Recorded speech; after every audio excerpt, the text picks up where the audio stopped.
할렐루야. 오늘도 하나님 주시는 평강과 은혜가 저와 여러분의 삶과 가정과 또 기도의 제목과 기업이 함께 하시기를 주님의 이름으로 축원합니다. 오늘 제자의 삶 5번째 제목은 너도 이와 같이 하라입니다. 너도 이와 같이 하라. 누가복음 10장에서 예수님께서 제자들을 파송하셨고 돌아온 제자들이 흥분하여 하루 종일 겪은 일들을 보고합니다. 이에 예수님도 함께 기뻐하셨습니다. 그런데 어떤 율법 교사가 예수님을 시험하기 위하여 질문을 합니다. 내가 무엇을 하여야 영생을 얻을 수 있겠습니까? 정말 영생에 대해서 몰라서 물어본 것일까요? 아닙니다. 말 그대로 예수님을 시험하기 위해서 물어본 겁니다. 일반적으로 유대인들은 영생에 대한 답을 가지고 있었습니다. 그들이 생각하는 영생은 하나님으로부터 의롭다함을 인정받은 그 가치가 영원히 보존되는 것, 하나님으로부터 의롭다함을 인정받은 그 가치가 영원히 보존되는 삶, 그것을 영생이라 생각했습니다. 달리 말하면 선택받은 민족의 백성으로 태어나 율법을 잘 지키는 것, 그것이 바로 그들에게 있어서의 영생입니다. 이때 예수님께서 율법 교사에게 2가지를 다시 묻습니다. 첫 번째로 율법에 기록되어 있는 내용이 무엇인지 물으셨습니다. 율법 교사의 대답은 정확했습니다. 신명기 6장 5절, 레위기 19장 18절의 말씀을 이야기합니다. 내 마음을 다하며 목숨을 다하며 힘을 다하여 뜻을 다하여 내 주 너희 하나님을 사랑하고 또한 내 이웃을 내 자신같이 사랑하라. 아주 정확하게 이야기했습니다. 본인들이 생각하는 영생의 길도 그러했다라는 겁니다. 그래, 대답이 옳도다. 예수님께서도 그의 대답을 인정해 주었습니다. 예수님의 2번째 물음은 그렇다면 그것을 어떻게 이해하고 있는지를 묻습니다. 그런데 그에 대한 대답은 하지 않았습니다. 어떻게 읽느냐, 즉 내용과 지식이 아니라 이해와 적용을 묻고 계신 겁니다. 결국 예수님께서 2번째 질문에 직접 답을 하셨습니다. 이를 행하면 그러면 너가 살 것이다 라고 이야기해 주셨지요. 이 대화 속에서 율법 교사는 분명 대화의 주도권을 가지고 싶어 했습니다. 분명 예수님을 시험하려고 했는데 왠지 예수님의 말씀에 끌려가는 듯한 느낌을 받습니다. 율법 교사는 이어서 자기를 옳게 보이려고 마음을 먹었습니다. 다시 주도권을 잡기 위해 질문을 하지요. 그러면 내 이웃이 누구니까? 그들이 생각하는 이웃에 대한 개념과 예수님 생각하시는 이웃에 대한 개념은 분명히 달랐습니다. 이때 예수님께서 율법적인 이웃의 개념을 넘어설 경우 그것을 꼬투리 잡기 위한 생각이 그에게 있었습니다. 이때 예수님께서는 흔히 말하는 선한 사마리아인의 비유를 통하여 그에게 말씀하시는데요. 36절 말씀에 누가 강도 만난 자의 이웃이 되겠느냐라고 오히려 되묻고 있습니다. 혹시 여러분 오늘 성경 말씀이 연극과 같은 대본 형식의 말씀으로 기억되었다면 37절 그가 했던 그 말 앞에는 아마 가로치고 고개를 떨구고 말을 더듬으며 작은 목소리로 가로닫고 아마 이런 지문이 쓰였을지 모릅니다. 부끄럽게 대답합니다. 자비를 베푼 자이니이다. 차마 자기 입술에서 사마리아인입니다 라고 이야기하지 못했습니다. 예수님께서 그래 가서 너도 이와 같이 하라. 그렇게 율법 교사와 예수님의 대화가 마무리됩니다. 예수님의 제자가 되는 길은 단순합니다. 예수님께서 사신 것처럼 살면 됩니다. 예수님께서 말씀하신 대로 살면 됩니다. 예수님은 율법 교사에게 그리고 오늘 예수님의 제자로 살아가기로 결단하며 이 자리 가운데 있는 저와 여러분 가운데에 너도 이와 같이 하라 말씀하실 텐데요. 그렇다면 그 이와 같은 것은 무엇일까? 함께 말씀을 통해 은혜를 나누기를 간절히 원합니다. 첫 번째는 하나님을 사랑하면 이웃이 보입니다. 하나님을 사랑하면 이웃이 보입니다. 예수님께서는 이제 아버지께로 돌아가실 때가 이른 줄 아시고 제자들을 불러 만찬을 함께 하셨고 그들의 발을 씻겨 주셨습니다. 그리고 새 계명을 말씀하십니다. 요한복음 13장 34절에 35절 새 계명을 너희에게 주노니 서로 사랑하라. 내가 너희를 사랑한 것 같이 너희도 서로 사랑하라. 너희가 서로 사랑하면 이로써 모든 사람이 너희가 내 제자인 줄 알리라. 오늘 율법 교사가 말한 율법의 이야기는 예수님께서도 옳다 하실 만큼 정확한 답이었습니다. 하나님을 사랑하고 이웃을 사랑하라. 그 율법의 말씀은 예수님께서 말씀하셨던 그 새 계명과도 동일선상 가운데 있습니다. 당대 이 사실을 알았던 두 명의 사람을 예수님은 비유 가운데 설명하고 계시지요. 한 명은 제사장이고 또 한 명은 레위인입니다. 어떤 사람이 예루살렘에 있어 여리고로 가는 중입니다. 예배를 드리고 가던 사람 혹은 성전에서 봉사하고 가던 사람 중 한 사람이었을 겁니다. 옷을 벗기고 때려 거의 죽을 것을 버리고 갔다라고 성경은 이야기합니다. 수치와 고통을 주고 책임지지 않은 채 가버렸습니다. 서서히 죽어가고 있었을 겁니다. 그때 마침 제사장이 그 길을 지나갑니다. 분명히 봤습니다.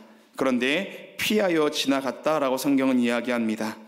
레위인도 그곳을 지나갑니다. 봤습니다. 그런데 피하여 지나갔습니다.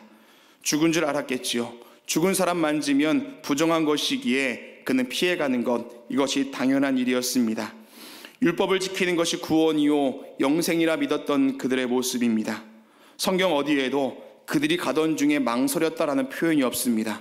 지나가고 나서 후회했다 그런 표현 또한 없습니다. 율법을 지키는 것이 하나님의 사랑이라고 생각했을지 모르지만 죽어가는 그를 돌보는 것, 이웃을 돌보는 것이 하나님의 사랑인 것을 그들은 알지 못했다라는 겁니다. 보고 피하여 지나가고 이게 끝입니다. 사도 요한은 예루살렘에 있는 교회 형편에 마음이 아팠습니다. 교인들 사이에 갈등이 일어났기 때문입니다. 교회에 머물 것인가, 유대교로 개종할 것인가, 아니면 이단, 당시엔 영지주의자들인데요, 그들에게 가서 새로운 종교를 가질 것인가. 그래서 요한일서에서 사도 요한은 신앙의 근본적인 문제와 해결점을 제시합니다. 사도 요한이 힘주어 강조하는 것이 바로 하나님의 사랑입니다. 하나님의 사랑이라면 교회의 문제, 성도 간의 문제, 영적인 문제를 풀 수 있을 거다라는 확신이 있었기 때문입니다. 요한일서 4장 7절, 사랑하는 자들아 우리가 서로 사랑하자. 8절, 사랑하지 아니하는 자는 하나님을 알지 못하나니 이는 하나님은 사랑이시라. 11절, 사랑하는 자들아 하나님이 이같이 우리를 사랑하였은즉 우리도 서로 사랑하는 것이 마땅하도다.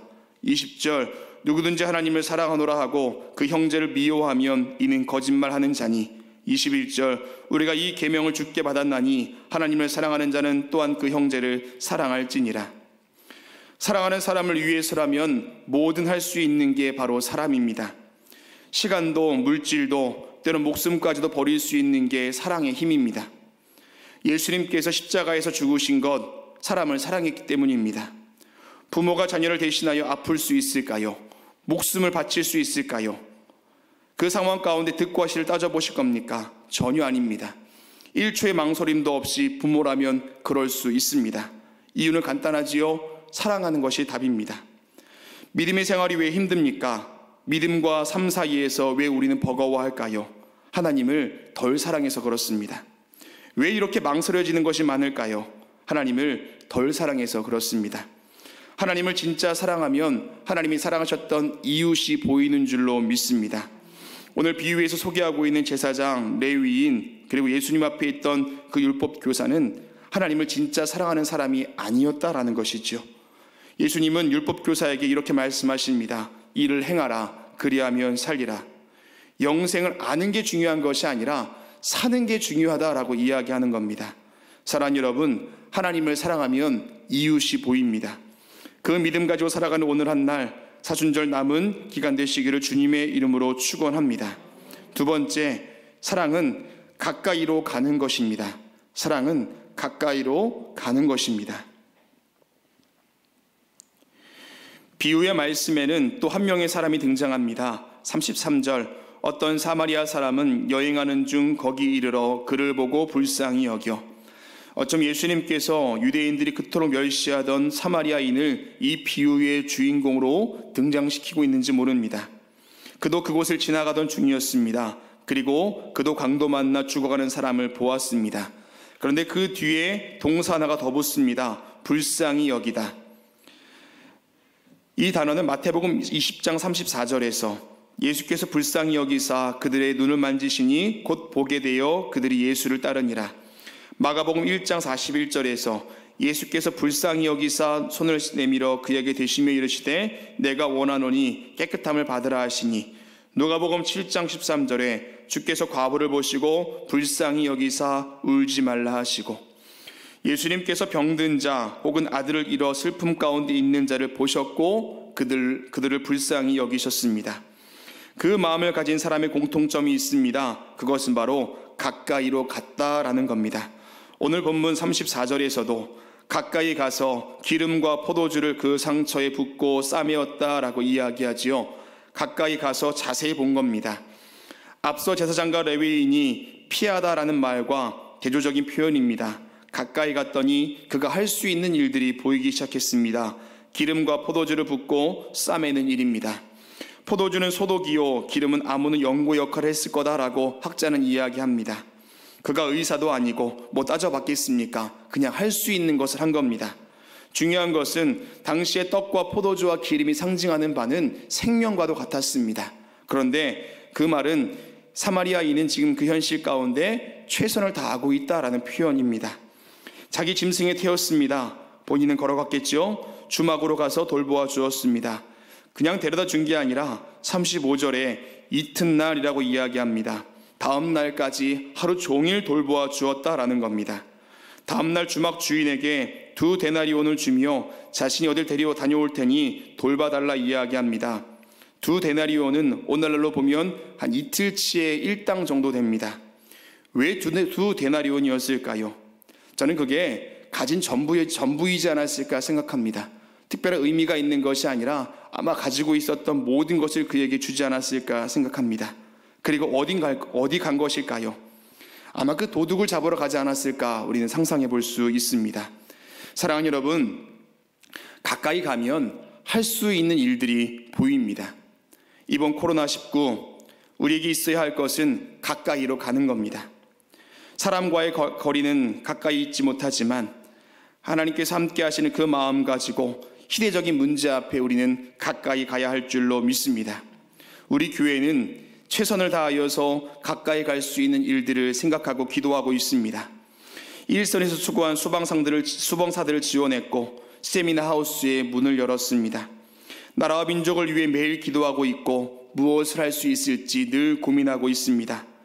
사실 내일은 교회에 있는 전 교역자와 전 직원이 헌혈을 하기로 한 날입니다. 이 사태로 인하여 헌혈하는 이가 없기에 피가 부족하다라는 말을 들었기 때문입니다. 다만 적십자 일정상 상황이 조금 미루어진 상황이지만 교회에서는 뭐라도 하려고 애쓰고 있습니다. 사랑하는 여러분, 저와 여러분 가운데도 문제 앞에, 상황 앞에, 힘들어하는 이웃 앞에 가까이 갈 수 있는 믿음의 결단이 필요할 줄로 믿습니다.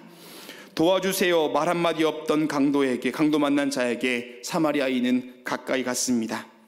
예수님은 죄인을 가까이 하셨고 심지어 죄인 중에 죄인 세리들을 제자로 부르셨습니다.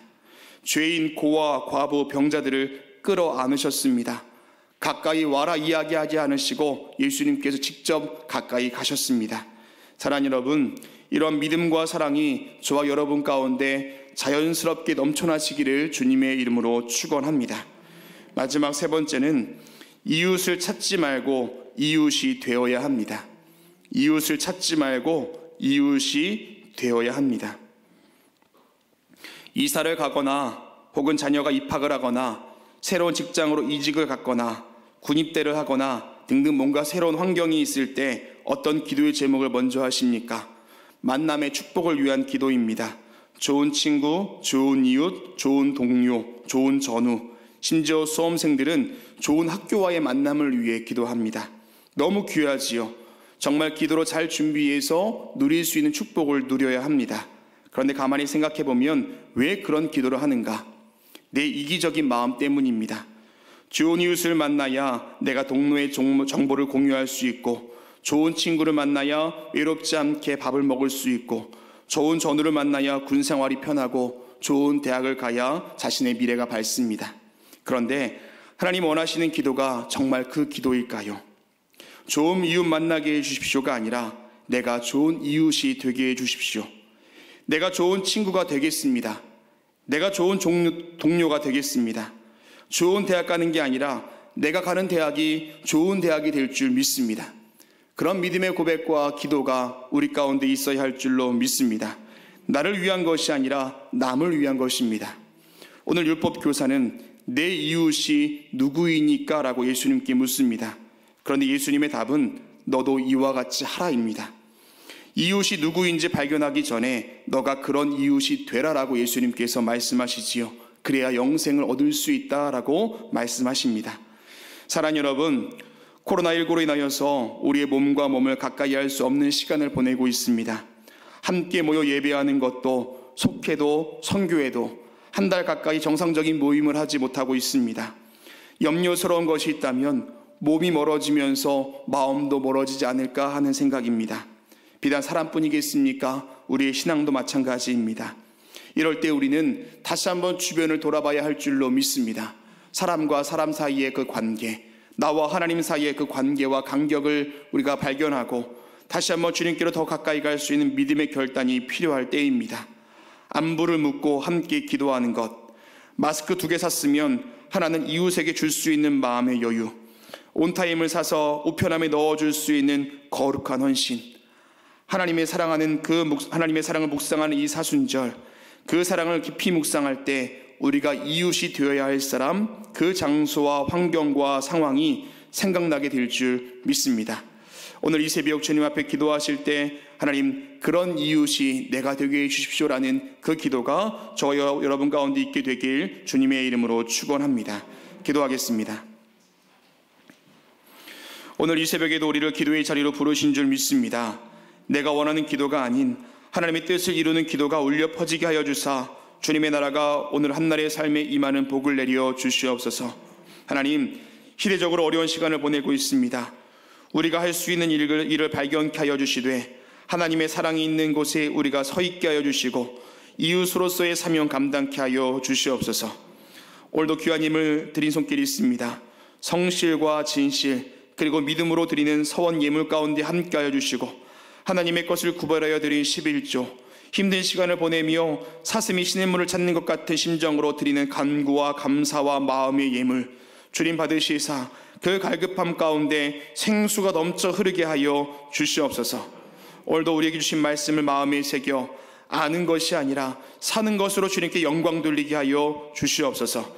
예수님의 이름으로 기도합니다. 아멘.